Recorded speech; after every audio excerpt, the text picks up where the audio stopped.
Welcome. आप देख रहे हैं दिल्ली पब्लिक ओपिनियन न्यूज़। नमस्कार दोस्तों, मैं मुनीस।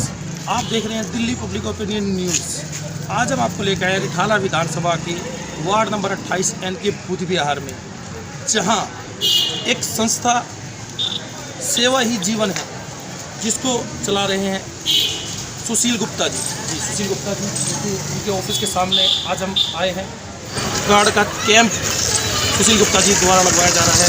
आइए जानते हैं सुशील गुप्ता जी से कि क्या क्या सुविधाएं, क्या क्या फैसिलिटी वो क्षेत्र की जनता को दे रहे हैं और क्या क्या कार्य उनकी संस्था द्वारा किए जा रहे हैं। आइए।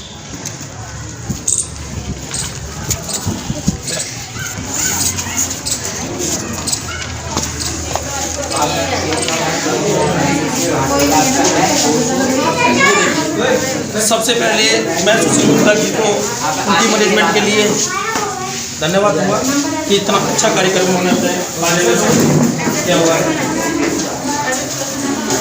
सुशील गुप्ता जी,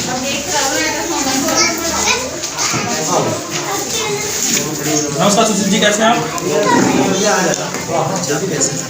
जी बहुत अच्छे।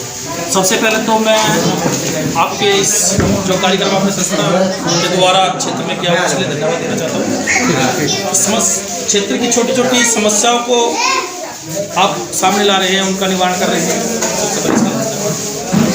तो सुशील जी, सबसे पहले तो मैं आपसे ये जानना चाहूँगा कि जो आपकी संस्था का नाम है सेवा ही जीवन है, बड़ा यूनिक नाम है, बड़ा ही प्यारा। आपने एक मैसेज दिया है इसके अंदर। तो सबसे पहले तो मैं ये जानना चाहूँगा, ये नाम का विचार किसका था, कहाँ से आया? देखिए क्या है कि हम सेवा ही जीवन ना कम से कम 4-5 साल से नित्य आ रहे फेसबुक में काम करते जा रहे हैं सभी साथी में। सेवा ही जीवन और इसका कोई नाम भी नहीं एक तरीके से मानिए। लेकिन जब फर्स्ट लॉकडाउन हुआ 23-24 मार्च को, उसके 2 दिन के बाद हमारे पास फोन आना चालू हुआ तो फिर आप जो कोरोना महामारी में जो हालात किया ना हमारे देश की, तो ये हालात देखने के बाद हमारे जो भी साथी थे सिस्टम जुड़े हुए सबने इसको वीडियो के माध्यम से बना रहे हैं ताकि पहचान हो किसी का कहाँ से आए कहते हैं NGO से, लेकिन नाम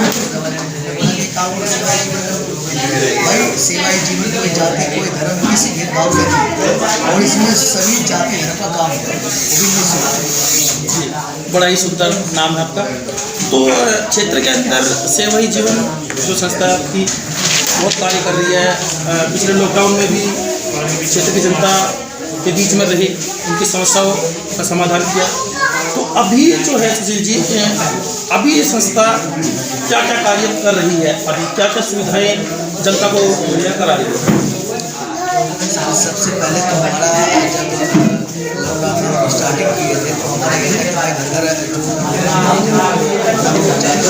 कपड़े पहुँचाना, मेडिसिन पहुँचाना, उसको हालात को देखते हैं। जैसे हम वार्ड में सर्वे किए, सर्वे के मुताबिक कहीं पे खाली कपड़े हैं, साफ करवा रहे हैं, छोटा मोटा किसी गरीब लड़की की शादी है तो उसमें जो भी हमारे पास और लॉकडाउन में आप देख रहे हैं कि 1 से 5वीं 6वीं तक के बच्चे को सफल बंद कर दिया गया है जी। तो उसमें क्या है कि हमारा प्रयास था कि हर बच्चे को शिक्षा देना, क्योंकि शिक्षा रहेगा, पढ़ा लिखा रहेगा तो कहीं भी आदमी नौकरी करके खा लेगा, कमा लेगा। तो 1 से 5वीं तक के बच्चे को 3 से 4 महीने शिक्षक होना और उसमें कॉपी किताब पेंसिल जो भी बच्चे के जो उसके सामान है वो निःशुल्क किए जी। तो जैसे आपने अभी आधार कार्ड का कैंप लगवाया है, मैं देख रहा हूँ बहुत सारे लोग यहाँ पे जुड़े हुए हैं। तो इसके अलावा आधार कार्ड के अलावा भी कोई सुविधाएं आप देते हैं? सर लगभग गवर्नमेंट की जो भी सुविधाएं हैं, चाहे केंद्र को या राज्य में, किसी भी सरकार से मेरा कोई प्रश्न नहीं है, लेकिन गवर्नमेंट की चाहे राज्य सरकार हो केंद्र सरकार, आधार कार्ड, पैन कार्ड, श्रम कार्ड, जो भी हो सकता है, पेंशन, जो भी सुविधा है गवर्नमेंट का, वो सारी सुविधा हम एक ही घर जाकर हमारे जो सेवा जीवन की टीम है, ये नहीं कि हम बड़ा बड़ा पोस्टर छपा लिए और यूट्यूब पे आ गए या फेसबुक लाइव आ गए, एक घर पे जाकर उनके मुताबिक उनके घर पे बनाकर देकर आ रहे हैं जी। तो जो आज आपने आधार कार्ड का कैंप का आयोजन किया हुआ है, तो इस सर ये कोई चार्जेबल है, इसकी कोई फीस आप ले रहे हैं या मतलब निःशुल्क सेवा? ये जो गवर्नमेंट का फीस है, चाहे 50 100 सिर्फ गवर्नमेंट का फीस है, मेरी तरफ से निःशुल्क है। जो भी डॉक्यूमेंट है, चाहे श्रम कार्ड हो, पहचान पत्र हो, जो गवर्नमेंट फीस लगा रखा है उनको देना है, जो नहीं लगा रखा बिल्कुल चीज़ जी। तो आप जो गवर्नमेंट जो इसकी फीस है, आप उसे कोई रसीद कोई पर्ची मतलब मुहैया करा रहे हैं?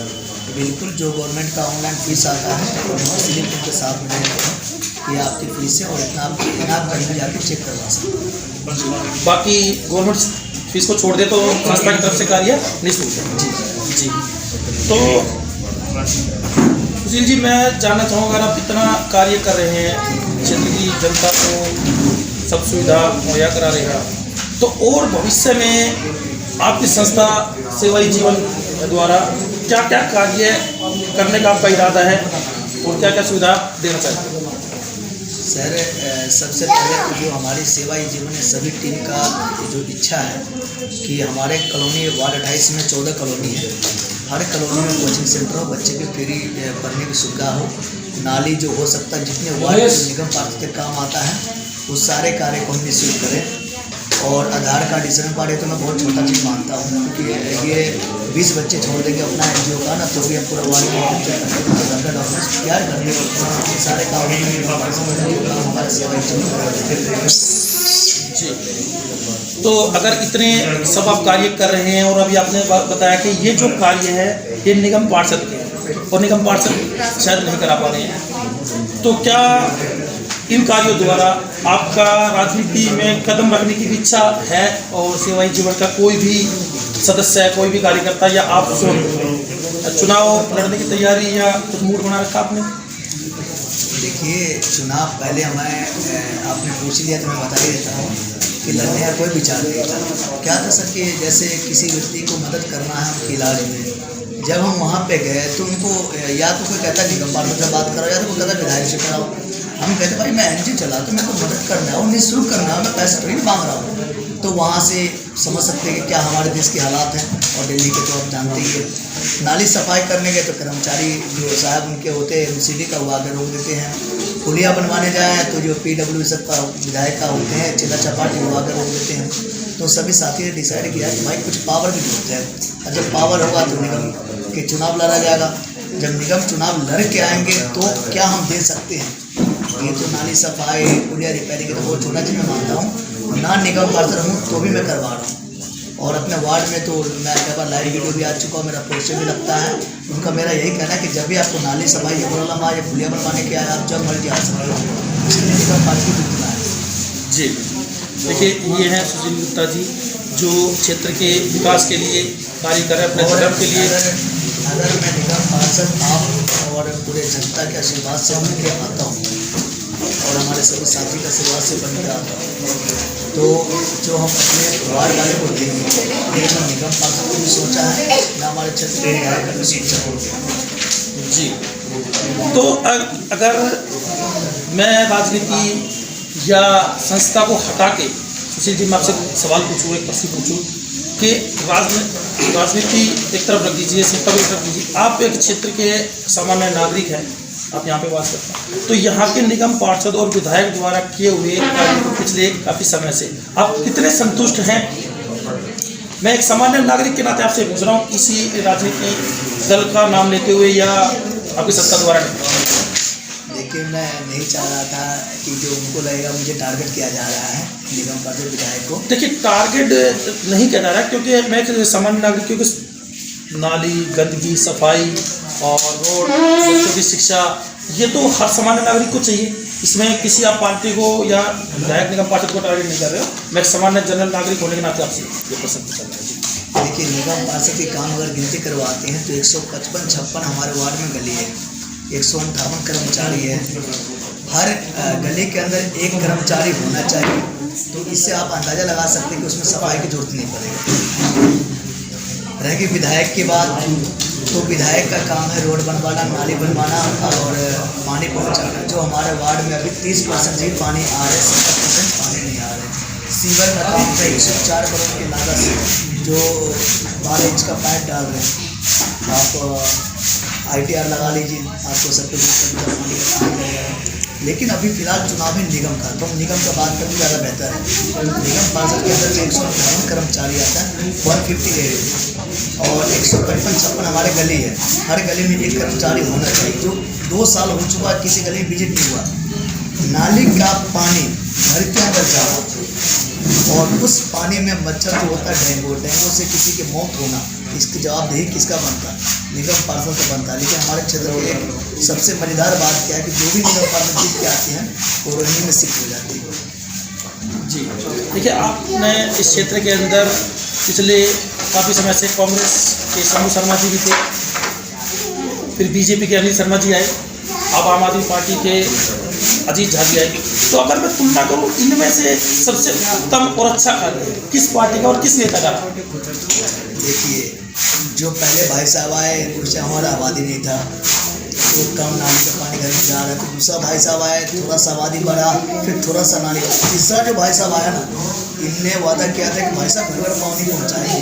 लेकिन जनता की ये दुर्भाग्य है कि उन्हें पूछना भूल गया कि भाई साहब नाली का पानी घर में पहुँचाओगे या पीने वाले पानी पहुँचाओगे। तो दुर्भाग्य हमारे वार्ड की है जनता की कि नाली के पानी घर में पहुँचा, ना कि पीने का पानी पहुँचा। जी सुशील जी, अगर आप ने इतने अच्छे से आप बात करें, इतने अच्छे से क्षेत्र के विधायक और निगम पार्षद की कमियां और क्षेत्र की कमियां को उजागर कर रहे हो, अगर क्षेत्र की जनता और आपके किए हुए कार्यों को आगे रखते हुए तो आप इस बार निगम का चुनाव जीतते हैं या आपकी संस्था का कोई भी अधिकारी व्यक्ति चुनाव जीतता है, तो क्या प्राथमिकता रहेगी आपके कार्यों को लेके? और कुछ कार्य जो पिछले समय से आपके क्षेत्र के अंदर लगातार उजागर हो रहे हैं, जैसे बुद्धिवार फेस्टू का 3 मूर्ति मंदिर रोड काफ़ी दिनों से टूटा हुआ था, जैसे पिछले काफ़ी समय से शमशान घाट के अंदर एक घटना सामने आई थी कि कफन पे, जी हाँ, कफन पे मरे हुए व्यक्ति की लाश पर भी कमीशन खाया जा रहा था। कुछ व्यक्ति विशेष का नाम उसमें उजागर भी हुआ। तो उसमें उन कामों को किस तरह प्राथमिकता देंगे और उसको क्षेत्र के अंदर किस तरह निजात दिलाएंगे? देखिए, विधायक आम आदमी पार्टी का है, निगम पार्षद आम आदमी पार्टी का है, इसमें कोई डाउट तो नहीं है, और सरकार भी आम आदमी पार्टी का है। ठीक, अब मैं केजरीवाल जी की बात इसलिए कैसे तो वो टीम बना रहे हैं, लेकिन जो नीचे का जो टीम बैठे हुए हैं ना, इनकी हालात आपको अच्छे से पता है कि क्या है। जो व्यक्ति शमशान घाट के, मैं नहीं कह रहा हूँ, ये उनके वार्ड अध्यक्ष, उनके जो जब से पार्टी बना है हमारी पार्टी, वो व्यक्ति बोल रहे हैं कि वहाँ के जो लश्कर से लाश जलाया जा रहा है उसमें पैसा खाया। उनके बारे में बोला जा रहा है कि भाई साहब 150 का जो रीढ़ी का जमीन कब्जा कर रहे हैं। उनके बारे में बोला जा रहा है कि भाई साहब जो हॉस्पिटल अम्बेडकर है उसके जो मरोड़ डलता है उसके ऊपर पैसा लिया जा रहा है। जो वार्ड अध्यक्ष कह रहा, मैं नहीं कह रहा भाई साहब, मैं तो कभी कुछ बोला ही नहीं, ठीक है। और फिर वार्ड अध्यक्ष ये आरोप लगा रहे कि विधायक जी ने गुंडा बुला के मुझे पिटवा दिया। तो ये तो विधायक जी को लाइव आकर उनको जवाब देना चाहिए कि भाई साहब मैं मरवाया हूँ या नहीं पिटवाया हूँ, क्या करवाया नहीं करवाया। लेकिन कुल मिला के जो हमारे पूर्व अध्यक्ष थे आम आदमी पार्टी के और जो वर्तमान अभी है, इन दोनों के लाइव आप देखिए। अभी हमारे दोनों प्रत्याशी आम आदमी पार्टी के थे, तो भाई साहब 20 करोड़ का है। फिलहाल जो विधायक जी चेहरा लेके आ रहे हैं, हाथापाई कर रहे हैं, पब्लिक के माँ बहन को गाली दे रहे हैं। कोई कह रहा 76 रुपये की गोली आता है, कोई कह रहा 75 रुपये की गोली आ रहा है। तो ये हालात हमारे वार्ड में कर रखे हैं आम आदमी पार्टी के जो भी वर्तमान वार्ड अध्यक्ष सब है। अगर ये जीत के आते हैं तो भविष्य आप समझ सकते हैं कि क्या होगा। नहीं सुशील जी, आप शायद मेरे सवाल का मतलब समझे नहीं। अगर क्षेत्र की जनता आपको मौका देती है या आपकी संस्था के किसी भी व्यक्ति को मौका देती है, तो इन समस्याओं से किस तरह निजात दिलाएंगे? सबसे पहले क्या होता है कि निगम का काम है कि वार्ड को सफाई करना। 155-56 गली है, 158 कर्मचारी है। 2 कर्मचारी हमारे ऑफिस में बैठ गया ना, हर गली के अंदर एक कर्मचारी छोड़ दूंगा और उस गली वाले के हवाले कर दूँ, भाई साहब ये इनका काम है सफाई करना, और इनसे थोड़ा भी दिक्कत हो तो आप मुझे बुला लो। पहली बात तो सब ये हो गया।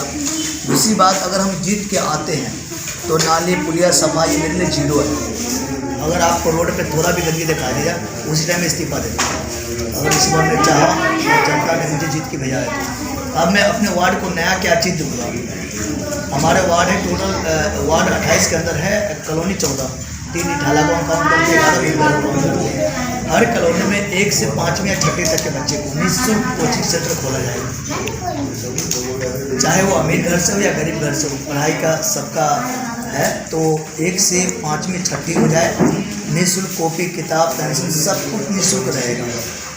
3 मंजिल का भवन बनाएंगे हम, जो 1 मंजिल रहेगा जो 60 साल से अधिक उम्र के व्यक्ति है, बुजुर्ग जिनके बहुत सारे बच्चे हैं कि उनको खाना नहीं खिलाते हैं, बोझ समझते हैं, ऐसे व्यक्ति को रहना खाना पीना सब कुछ निःशुल्क जो अपने माँ बाप को कर सकते हैं वो सारी चीज़ की सुविधा रहेगा।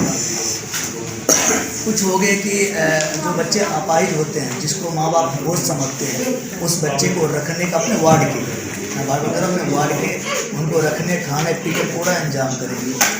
हर साल 11 लड़की के शादी निःशुल्क होगा, जो सर्वे हमारे जो भी सभी साथी के माध्यम से, और हमारा प्रयास रहेगा कि जनता दरबार लगा के अपने वार्ड में हर कॉलोनी में वहाँ से सर्वे के मुताबिक हर साल 11 लड़की के शादी निःशुल्क करेंगे। उसके बाद क्या रहेगी कि लगभग जो रोहिणी वाले हमारे वार्ड को बंद कर दिया है, हर तरफ से हर गली को देखिएगा वो ब्लॉक कर दिया है। जो ज़्यादातर पार्क जो है वार्ड रोहिणी के अंदर में है, लेकिन हमारे बुध घर अटैच है, उसमें क्या कर दिया, उसने बाउंड्री कर दिया। उस बाउंड्री को तोड़वा के अपने वार्ड 28 में चाहे ढाला हो या बुध विहार, हर व्यक्ति को पार्क में जाने की सुविधा है। जी सुशील जी, अभी आपने जितने भी कहा कि वार्ड नंबर 28N के बारे में आपने कहा, अगर मैं एक छोटे सा सवाल आपसे कहूँ कि आपने जब ये कैंप लगाया है, चाहे वो आधार कार्ड का हो, चाहे वो पहचान पत्र का हो, चाहे ई श्रम कार्ड का हो, तो इसमें सिर्फ आपके वार्ड नंबर 28N के जो लोग हैं आप सिर्फ उनके लिए काम करते हैं या पूरी विधानसभा या पूरी दिल्ली के लिए?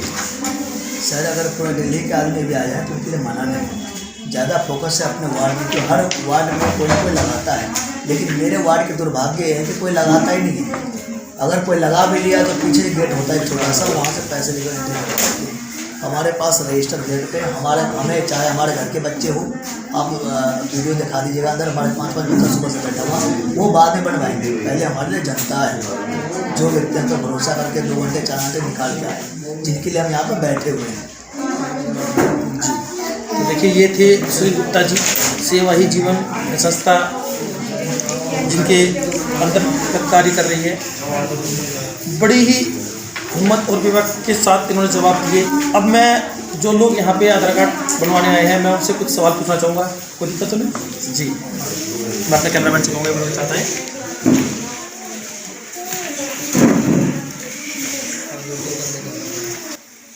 किस तरह का कोई चार्ज, कोई पैसा ले रहे हैं या नहीं? इनके अपनी पर्सनल कोई फीस नहीं है, वैसे जो नॉर्मल फीस होती है एप्लीकेशन की या किसी पे बनाने की, वही है, इनकी पर्सनल कोई फीस नहीं है। जी, पर्सनल कोई फीस नहीं। ठीक है, तो हम देखिए महिला से भी पूछना चाहिए।